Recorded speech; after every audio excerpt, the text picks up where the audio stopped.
पहले तो NEET leak हुआ, अब नेट का है। अब आगे कौन सा एग्जाम लीक होने वाला है ये मैं सरकार से जानना चाहता हूँ।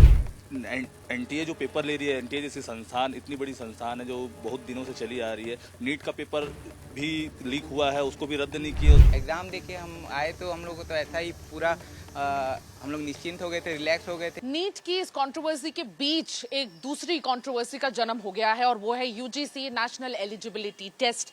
वो कल रात को कैंसिल कर दिया गया और उसको कैंसिलेशन की वजह एक कॉम्प्रोमाइज बताया जा रहा है।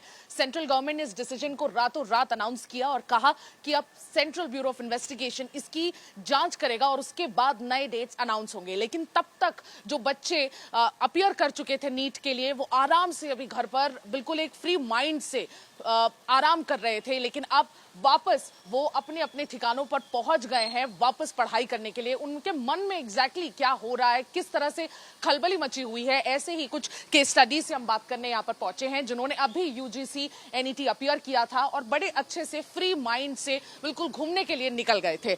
सबसे पहले मैं आपके पास आना चाहूंगी, किस तरह से आपका माइंड फ्री हो चुका था कि बस अब एग्जाम तो हो गया है, अब एकदम आराम करना है, लेकिन उसके बाद वैसे कैंसिलेशन की खबर आती है वो भी रातों रात। तो पहला रिएक्शन क्या था जैसे ही कैंसिलेशन बताया गया? मैम पहले तो विश्वास ही नहीं हो रहा था कि ये मतलब कैंसिल हो गया है, फेक लग रहा था। फिर आज सुबह न्यूज़पेपर, फिर सारी जगह से मैसेज आया तो लगा कि हाँ ये हो गया है और पेपर तो अच्छा गया था, तो फिर एकदम निश्चिंत हो गए थे कि हाँ हो गया है, हो ही जाएगा ऐसा करके। लेकिन अब थोड़ा सा फिर लग रहा है कि फिर से तैयारी करना पड़ेगा, अब डेट आएगा तो आप तुरंत आज लाइब्रेरी पहुंच गए आप तैयारी के लिए दोबारा? हाँ, अब तो कुछ मौका है ही नहीं, तो अब फिर से तैयारी में लगना ही पड़ेगा।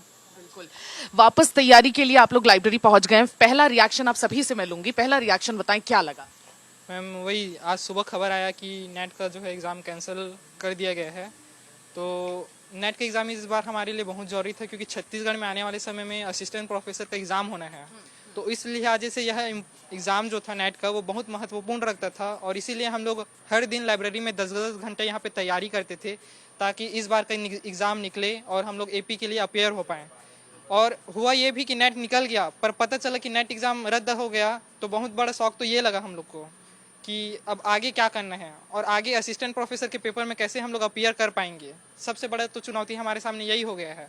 और अभी तक डेट्स अनाउंस नहीं किए गए हैं, कहा जा रहा है सीबीआई इंक्वायरी होगी। नीट कंट्रोवर्सी ऑलरेडी चल रही है, क्या सरकार से कहना चाहेंगे कि बिल्कुल पेपर लीक्स का तो एक सीजन ही शुरू हो चुका है? मैम पहले तो नीट लीक हुआ, अब नेट का है। अब आगे कौन सा एग्ज़ाम लीक होने वाला है ये मैं सरकार से जानना चाहता हूँ। क्योंकि भाई छात्रों के साथ पूरा खिलवाड़ किया जा रहा है। नीट में 24 लाख अभ्यर्थी लोग आवेदन दिए थे, पेपर में बैठे थे।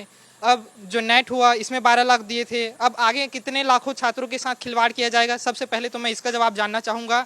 क्योंकि हर छात्र एक उम्मीद के साथ यहाँ पे तैयारी करने आता है, 10-10 घंटे 12 घंटे पढ़ता है ताकि भविष्य को सुधार सके।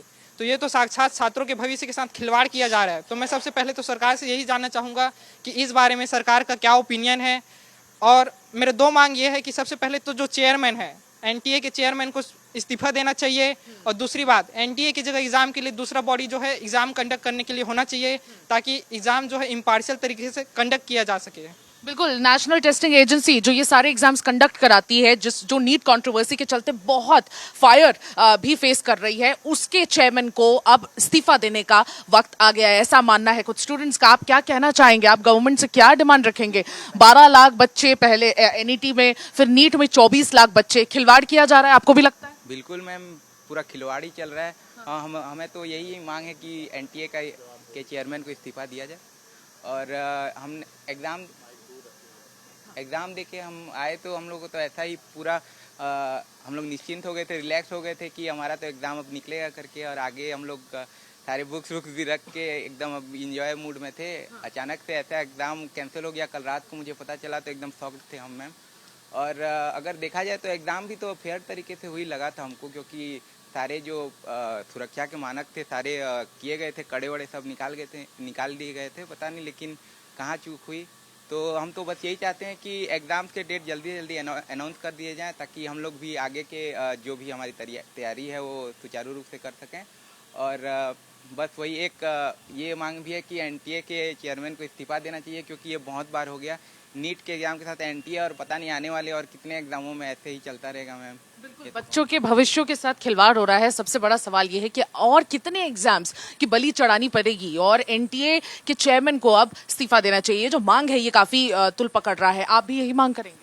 जी मैम, एनटीए के चेयरमैन को इस्तीफा देना चाहिए। सीबीआई जांच कोई वो नहीं होता है, फिर उसमें क्या हो तो टाइम लगता ही है सीबीआई जांच में। तो उससे क्या है, छात्रों का भविष्य से ही खिलवाड़ है, क्योंकि सीबीआई जांच 6 महीना लगेगा, साल भर लगेगा, तब तक का फिर हम लोग क्या करेंगे। एक तो हम लोग तो ऐसी एज बैरियर ऐसी है कि एज बढ़ते जा रहा है, और फिर होता क्या है कि वही एनर्जी के साथ फिर से तैयारी करना। और कई लोग का क्या रहता है कि एग्ज़ाम निकल जाएगा, पेपर अच्छा गया था, तो इस टाइप का सब बहुत सारा समस्या आता है।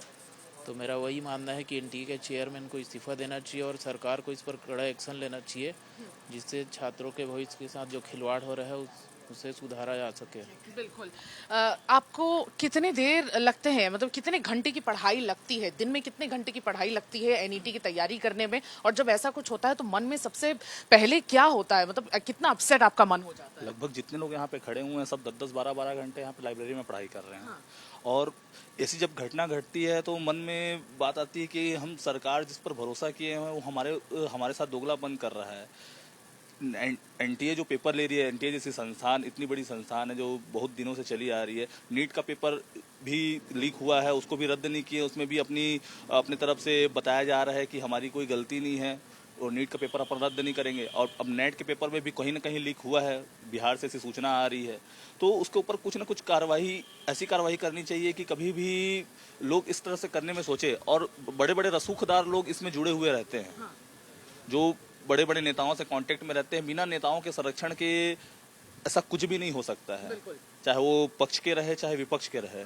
तो नेताओं के संरक्षण, कौन से नेता का संरक्षण है, कौन से अधिकारी का संरक्षण है, इसके बारे में लोगों को जानकारी होना चाहिए। और इसके बारे में कुछ विशेष कानून भी लोगों को बनाना चाहिए कि कोई इस तरह की घटना घटे, युवाओं के भविष्य से खिलवाड़ हो, तो उसके ऊपर ऐसी कड़ी कार्रवाई करनी चाहिए कि दोबारा वो इस तरह से करने की कोशिश कर ही ना सके। बिल्कुल, ऐसे कड़े कानून बनाने की अब तैयारी होनी चाहिए ताकि लोगों के मन में एक डर सा आ जाए। मैं आपके पास भी आना चाहूंगी, आप प्लीज थोड़ा सा आगे आए। हाँ, उन्होंने मुझे बताया था एज फैक्टर को लेकर भी एक बहुत बड़ा एक स्ट्रेसिंग पॉइंट होता है कि भाई एज फैक्टर को भी ध्यान में रख के सारी चीजों को किया जाता है, पढ़ाई की जाती है और उतनी इंटेंसिटी के साथ मेहनत की जाती है। उसके बाद ऐसा कुछ होता है तो क्या लगता है मैम, दिल से जो आदमी इतना 10 घंटा 12 घंटा पढ़ाई कर रहा है और जाके स्पेशली पेपर दिला रहा है, उसके पेपर अच्छा खासा बना हुआ हो, जो क्लियर कर रहा हो पेपर को, और सुबह सुबह उठो और पता चले कि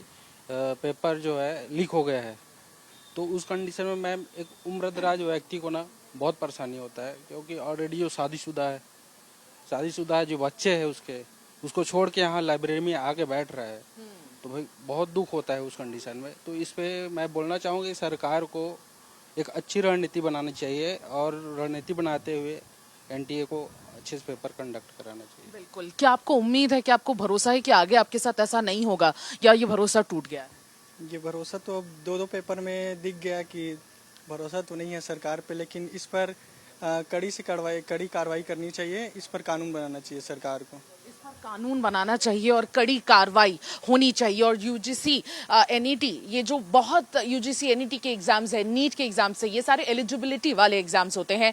मेडिकल स्टूडेंट्स के लिए नीट के एग्जाम किए जाते हैं, असिस्टेंट प्रोफेसर्स और पीएचडी जो अपीयर करना चाहते हैं उनके लिए एनईटी एग्जाम्स होते हैं। तो ये सारे लाखों के बच्चों के भविष्य के साथ खेलना हुआ, इन सारे एग्जाम्स के साथ छेड़छाड़ करना, और कहीं ना कहीं एनटीए के चेयरमैन की रेजिग्नेशन की बात जो है वो तेज हो गई है। कानून व्यवस्था बनाने की बहुत जरूरत है, और सेंटर पे अब बच्चों का भरोसा बिल्कुल नहीं रहा, ये बात यहां से साफ हो गई। मैं सुमी केवल पटेल, वीडियो जर्नलिस्ट राघवेंद्र पांडे के साथ छत्तीसगढ़ से आज तक।